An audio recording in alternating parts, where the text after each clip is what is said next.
देखिए, राजनीति का खेल गुणा गणित का खेल है। समय के अनुसार सब मेथड सेट कर जाएगा।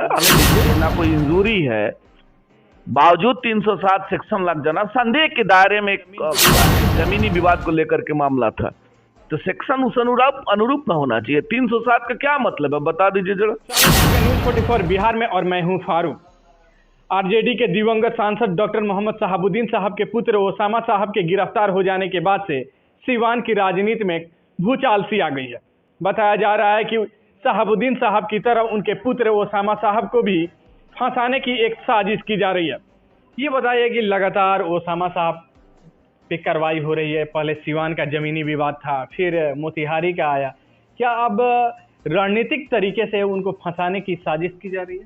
बाबू ओसामा राजनीतिक जो है सो दंश के शिकार हो गए।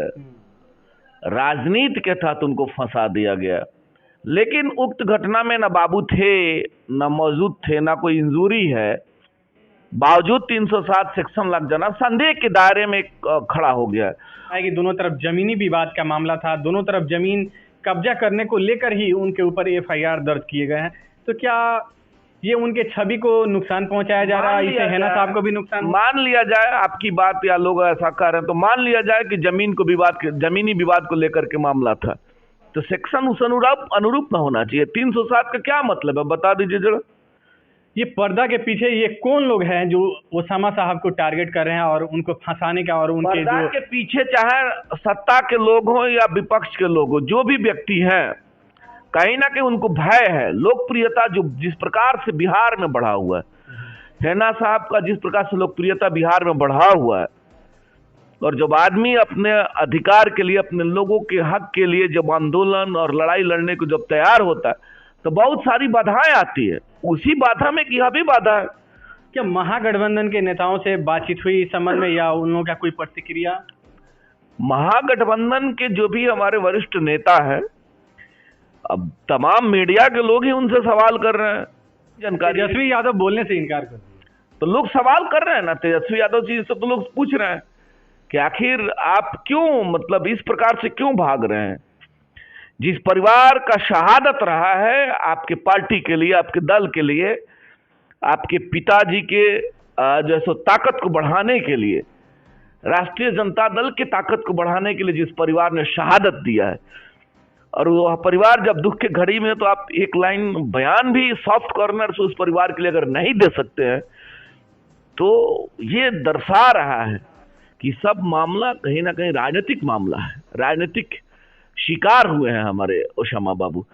2024 का चुनाव काफी करीब आ गया है, और उससे पहले हैना साहब के पुत्र ओसामा साहब को फंसा देना, इससे क्या लगता है कि हैना साहब को नुकसान पहुंचाने की कोशिश की जा रही है, या बताने की कोशिश की जा रही है कि आप अलग रहेंगी तो आप बर्बाद हो जाएंगे? बिल्कुल सही बात है ये, या केवल और केवल प्रेशर पॉलिटिक्स है।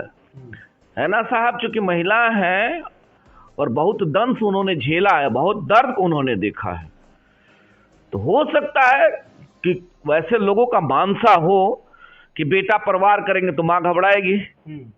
माँ जिस प्रकार से अपने लोगों के आंदोलन, लोगों के हक के लिए जिस प्रकार से लड़ाई लड़ने के लिए आर पार के जिस प्रकार से मूड में है, जनता मूड में है, तो ऐसे दबाव से झुकेंगे, ऐसे दबाव। एक और काफी चर्चाओं में रहता है, लोग ये जानना चाहता है कि हैना साहब अपने जुबान से ही कह चुकी हैं कि हम किसी पार्टी में नहीं हैं, तो क्या वह चुनाव नहीं लड़ेंगी, या किस पार्टी से लड़ेंगे, या निर्दलीय लड़ेंगे? इसको समझने की जरूरत है। उस समय हैना साहब ने कहा था कि अभी हम न्यूट्रल है, चूंकि परिस्थितियां वैसी थी।